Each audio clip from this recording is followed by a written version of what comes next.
मैं मधुसूदन कौशिक एक बार फिर से आप सभी का हिंदी की प्यारी सी दुनिया में स्वागत करता हूं।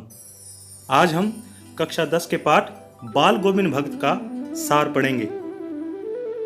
इस पाठ के रचयिता हैं श्री राम वृक्ष जी बेनीपुरी। यह पाठ बाल गोविंद भक्त के जीवन पर आधारित है। यह एक रेखा चित्र है। इस पाठ में लेखक ने गृहस्थ सन्यासी भगत जी का चरित्र चित्रण किया है, जो मानवता, लोक संस्कृति, सामाजिक मान्यताओं को तोड़ने और परंपराओं से अलग हटकर निर्णय लेने की क्षमता रखते हैं। आइए सबसे पहले हम बाल गोविंद भक्त का व्यक्तित्व और उनकी वेशभूषा जान लें। बाल गोविंद भक्त के इस चित्र के लिए मैं मेरे मित्र श्री धर्मेंद्र कृष्ण शर्मा का हार्दिक आभार व्यक्त करता हूं। भगत जी मंझोले कद के, गोरे चिट्टे 60 साल के ऊपर के व्यक्ति थे। उनके बाल सफेद थे। वे कम कपड़े पहनते थे। वे कमर में लंगोटी और सिर पर कबीर पंथियों जैसी कनफटी टोपी पहनते थे। सर्दियों में वे काली कमली यानी एक छोटा कंबल ले लेते थे। वे अपने माथे पर रामानंदी चंदन का टीका लगाते थे, जो उनके नाक से शुरू होता था, और गले में भगत जी तुलसी की जड़ों की बेडोल माला पहनते थे। क्या भगत जी की वेशभूषा को देखकर कहा जा सकता है कि भगत जी साधु थे? नहीं, वे गृहस्थ थे। गृहस्थ यानी उनका परिवार था, लेकिन वे अपना जीवन एक साधु के समान ही जीते थे। आइए भगत जी के घर परिवार और उनकी खेती बाड़ी के विषय में जानें। भगत जी के परिवार में एक पुत्र और पुत्रवधू थे। भगत जी का पुत्र कुछ सुस्त और बोधा सा था, और इसी कारण भगत जी उसे और भी अधिक मानते थे। भगत जी के पास खेती करने लायक थोड़ी सी जमीन थी और उनका एक साफ सुथरा मकान था। आइए अब भगत जी के साहब और अपने साहब के प्रति भगत जी की श्रद्धा को जानें। भगत जी कबीरदास जी को अपना साहब यानी भगवान मानते थे। वे उन्हीं के आदर्शों पर चलते थे और भगत जी कबीरदास जी के पदों को ही गाते थे। भगत जी का ऐसा मानना था कि उनकी हर चीज उनके साहब यानी कबीर की है, और इसी कारण उनके खेत में जो कुछ पैदा होता था वे उसे अपने सिर पर लादकर अपने साहब के दरबार यानी एक कबीर पंथी मठ में भेंट कराते। वहां से उन्हें जो कुछ प्रसाद के स्वरूप में मिलता था वे उसी से अपना जीवन यापन किया करते थे। इन बातों से हमें यह पता चलता है कि भगत जी कबीरदास जी के बहुत बड़े भक्त थे। आइए अब भगत जी की चारित्रिक विशेषताओं को जानें। भगत जी कभी झूठ नहीं बोलते थे। वे सबसे दो टुक बात करते थे। दो टुक बात करना यानी साफ साफ बात करना। किसी से बेवजह झगड़ा मोल नहीं लेते थे। ना तो किसी की चीज को छूते और ना बिना पूछे किसी भी चीज को काम में लेते। दूसरे के खेत में शौच करने के लिए नहीं बैठते थे। भगत जी में एक विशेषता और थी, और वह थी उनका जादुई संगीत। लेखक को भी भगत जी की मधुर आवाज अच्छी लगती थी। जब भगत जी अपनी आवाज में कबीर के पदों को गाते थे तब ऐसा लगता था कि मानो ये पद उनकी आवाज से निकलकर सजीव हो उठे हैं। आषाढ़ के महीने में जब वर्षा हो रही होती तो ऐसे समय में सारा गांव अपने खेतों में काम करने के लिए आ जाता था, और ऐसे समय में जब भगत जी गाने लगते तब खेलते हुए बच्चे झूम उठते। मेड़ पे खड़ी औरतों के होंठ कांप उठते। वे गुनगुनाने लगती। किसानों के पैर ताल से उठने लगते और रोपनी करने वालों की उंगलियां एक अजीब क्रम में चलने लगती।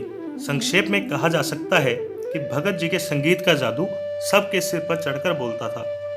भादों की अंधेरी रात में जब मूसलाधार वर्षा खत्म हो जाती, जिले की झंकार और दादरों यानी मेंढकों की टर्टर बाल गोविंद भक्त के संगीत को नहीं रोक पाती। ऐसे समय में भी वे अपनी खंजड़ी लेकर गाने लग जाते। तब ऐसा लगता कि मानो बाल गोविंद भक्त जी अपने संगीत से सोए हुए संसार को जगा रहे हैं। कार्तिक माह में भगत जी की प्रभातियां शुरू हो जाती। वे सुबह जल्दी उठकर नदी में स्नान के लिए जाते थे, और वहां से लौटकर वे एक पोखर के ऊंचे भिंडे यानी ऊंची जगह पर अपनी खंजड़ी लेकर जा बैठते और फिर गाने लग जाते।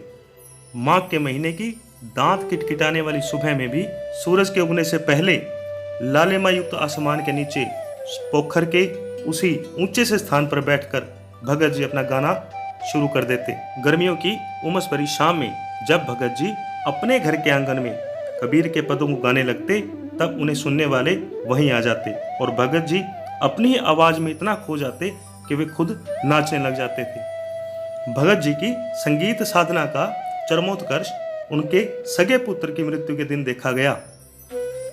भगत जी ने अपने बेटे के शव को आंगन में एक चटाई पर लिटाकर एक सफेद कपड़े से ढक दिया। वे कुछ फूल तो हमेशा ही रोपते रहते थे, उन्हीं फूलों में से कुछ को तोड़कर उस शव पर बिखरा दिया, फूल और तुलसी दल भी। उसके सिरहाने एक चिराग जला दिया और फिर उसी के सामने वे गीत गाने लगे। गीत गाते गाते वे कभी कभी अपनी पुत्रवधू के पास जाते और उसे रोने के बदले उत्सव मनाने को कहते कि आत्मा परमात्मा के पास चली गई, विरहिणी अपने प्रेमी से जा मिली, भला इससे बढ़कर आनंद की कौन बात।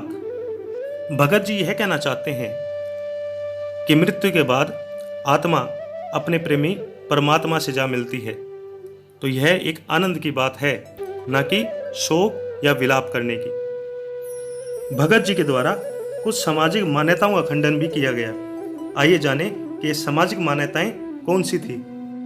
अपने पुत्र के शव का अंतिम संस्कार पुत्रवधू के हाथों करवाकर भगत जी ने इस मान्यता को तोड़ा कि अंतिम संस्कार केवल पुरुष ही कर सकते हैं।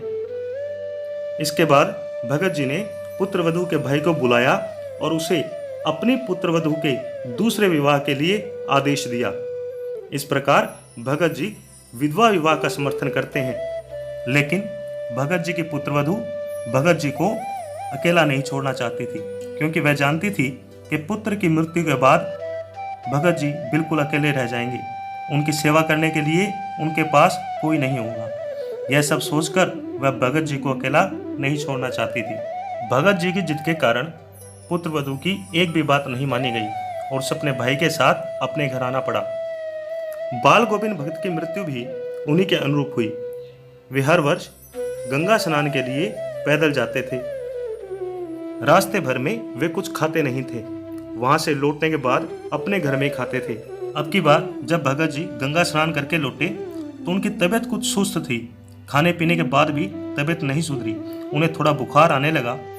लेकिन भगत जी ने अपनी दिनचर्या में कोई बदलाव नहीं किया। एक दिन सुबह जब लोगों ने भगत जी की आवाज को नहीं सुना, तब उन्होंने उनके घर जाकर देखा, तब तक भगत जी के प्राण पखेरु उड़ चुके थे, अर्थात भगत जी की मृत्यु हो चुकी थी। ये था इस पाठ का सार। मुझे आशा है कि आपको यह पाठ समझ में आया होगा। अब समय है आपसे आज का प्रश्न पूछने का। तो आज का प्रश्न है, भगत जी के साहब कौन थे? हमेशा की तरह अपने उत्तर वीडियो के नीचे आ रहे कमेंट बॉक्स में कमेंट करके दीजिए। मेरे वीडियो को लाइक और मेरे चैनल को सब्सक्राइब कर लें और साथ में घंटी का बटन दबाना मत भूलें, जिससे आपको मेरे नए वीडियो की जानकारी टाइम से मिलती रहे। हमेशा याद रखें कि घर रहें, सुरक्षित रहें।